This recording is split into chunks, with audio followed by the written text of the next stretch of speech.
안녕하세요. 중년파파의 중년입니다. 안녕하세요. 김중대 목사입니다. 오늘 저번 영상에서 말씀드렸던 것처럼 성경에 주연이 아니고 조연을 주목하고 그 조연이 왜 주목받지 못했는지 우리 완산교회에서 부목사님을 섬기는 김중대 목사님하고 한번 나눠보려고 합니다. 목사님 안녕하세요. 맞습니다. 오늘부터 진행될 건데요. 오늘의 성경의 인물은 그 아브라함의 후처고 애굽 사람 그리고 사레의 여종이었던 하갈에 대해서 한번 좀 제가 질문을 드리려고 그래요, 목사님께. 성경이 매우 사실 중요한 부분이고 중요한 포지션에 있음에도 불구하고 많은 목사님들이 강단에서 설교 시간에 많이 다루지 않는 인물이고 또 상당히 이스마엘의 어머니로서 매우 중요한데도 불구하고 우리가 많이 주목하지 못하는 부분이 있는 것 같습니다. 그 부분에서 목사님께 한번 질문을 하려고 합니다. 목사님, 하갈이 왜 우리가 주목되지 못한 이유가 어떤 부분이 있을까요? 하갈에 대해서 부정적인 그런 이미지를 갖게 되는 가장 큰 원인은 아마도 바울의 메시지 때문이 아닐까 싶습니다. 네.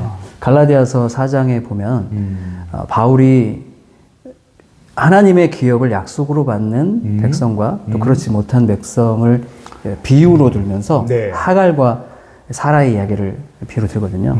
아브라함을 통해서 먼저 아브라함의 아들을 낳은 게 하갈이지만 네.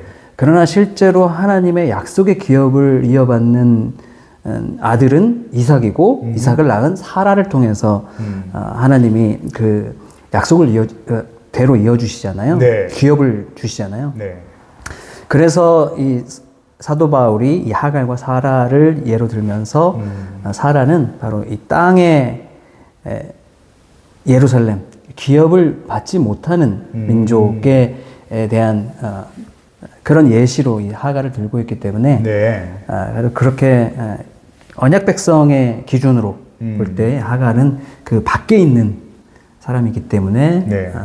그 사도 바울의 선포한 그 갈라디아에서 말씀에 의해서 더 그 사라와 하갈의 이야기를 지금 우리가 계속 해석하고 있지 않나, 그런 기준으로 좀 부정적으로 보게 되었지 않나 생각을 합니다. 그 부분 충분히 공감하고 있는 부분이지만 우리가 이제 하갈 같은 경우도 살아계신 하나님의 음성을 듣고 네. 그 말씀 앞에 나갔던 자매잖아요. 네. 그리고 또한 우리가 이삭의 우물이 있듯이 야곱의 우물이 있듯이 하갈도 우물을 하나님이 허락하셨잖아요. 셈이라고 나오죠. 예, 셈. 근데 그 정도로 사실 비중이 엄청나게 중요한 부분이고 실질적으로 우리가 이삭의 족보였지만 이스마엘의 족보가 나올 정도로 그 계보가 있는 상당히 그 계보의 어머니인데도 불구하고 그 갈라디아 4장에 나오는 그 말씀 때문에 우리 부정적인 이미지만 갖고 있다고 보기에는 상당히 좀 아쉽다 생각이 좀 많이 들거든요. 네.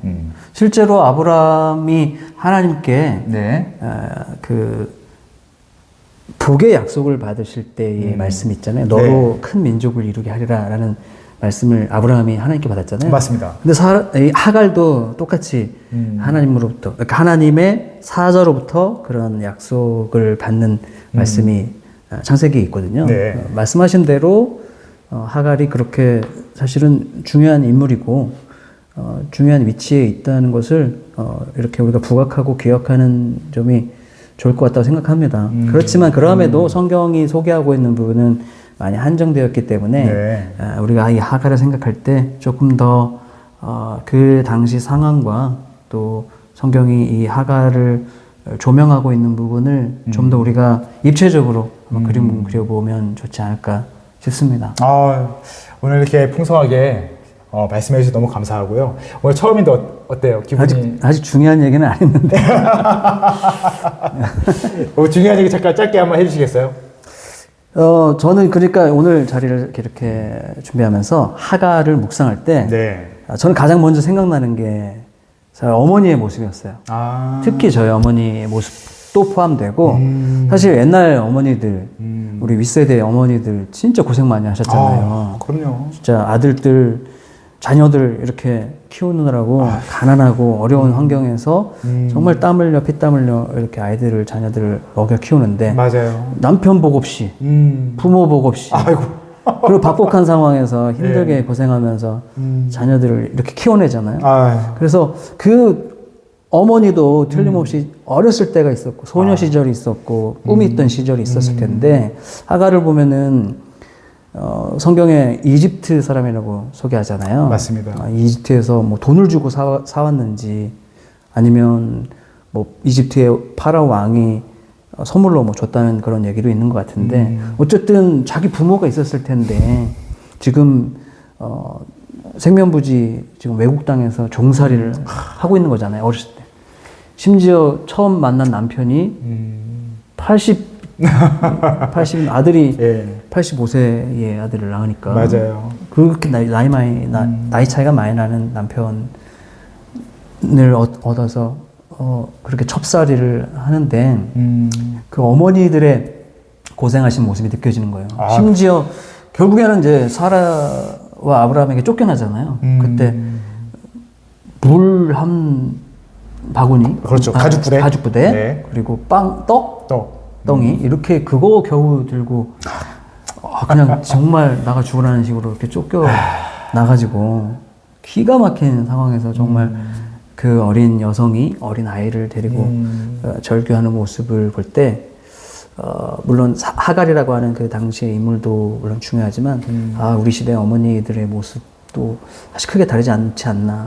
그런데 그 하갈이 울부짖고 마음으로 하나님을 찾을 때 하나님의 사자가 아브라함에게 언약했던 그 언약의 말씀을 아무것도 아닌 정말 갓 죽게 된 그 여인에게 약속을 주시고 결국에 실제로 그 말씀대로 큰 민족이 그 아래에서 나오게 되잖아요. 아멘. 그렇게 자기 아들을 키워나기까지 비록 쫓겨날 때의 모습은 초라하고 정말 아무것도 아닌 버려진 여성이었지만 그 아이를 그럼에도 꿋꿋이 키워낸 그 어머니의 굳은 모습을 볼 때 신앙의 어머니로서 또 정말 우리네의 어떤 그냥 정말 위대한 어머니상으로서 하갈은 어쩌면 아브라함이나 사라보다 더 그런 멋진 강단 있는 여성의 모습을 보여주고 있지 않나.